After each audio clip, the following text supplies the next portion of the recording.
Essomero lino eryagenda Memorial Secondary School libadde lyazimbibwa abantu era nga bazimbako ebibiina bibiri n'amabaati nga Francis Xavier Tegalia omukulu wali bw'annyonnyola. Abazadde abasinga obungi tebatukitwala nga kikulu nga batandise okulaba abaana tubasomeseza mu mabaati gano.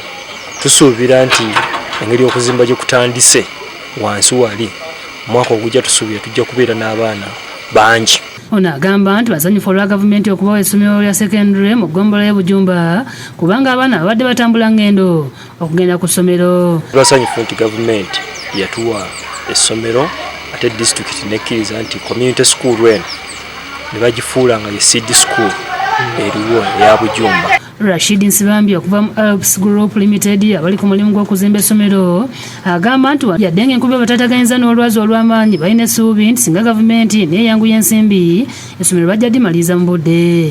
Gavumenti ngisaba kimu okubeera nga wetwataddeyo certificate yaffe ey'okusasulwa ng'egyanguyamuko naffe tusobole okwanguya emirimu.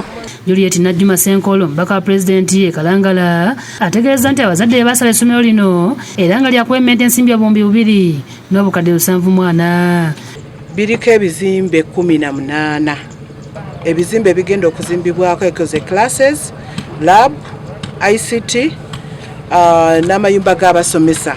Ono ayagala abazadde ababadde batwala abaana okusomera ebweru wa Kalangala batandike okubawandiisa. Gavumenti esembeza enkola eno okulaba ng'eyambako abazadde ababadde batwala abaana engendo.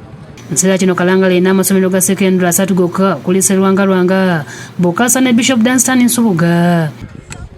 Bo abasomesa n'abamasomero bakubiriziddwa okufaayo ennyo okuyigiriza abayizi empandiika ennungi eno kyakubayamba okufuna obubonero obulungi. Okusinziira ku Ttenywa Pongo n'omusomesa mukugu agamba nti abaana bangi bafiirwa obubonero ne basuulibwa olw'empandiika erategereka. Nti abasomesa abasinga bakajja aba UNEF abamu tebalaba bulungi.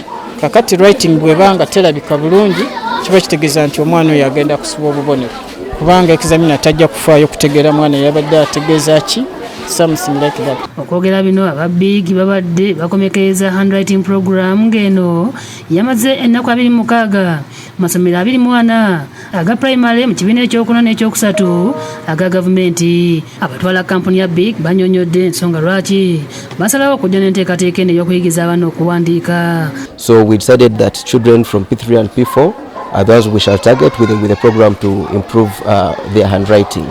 So we have done this in 24 schools. We have a target of impacting at least 250 million students across the globe.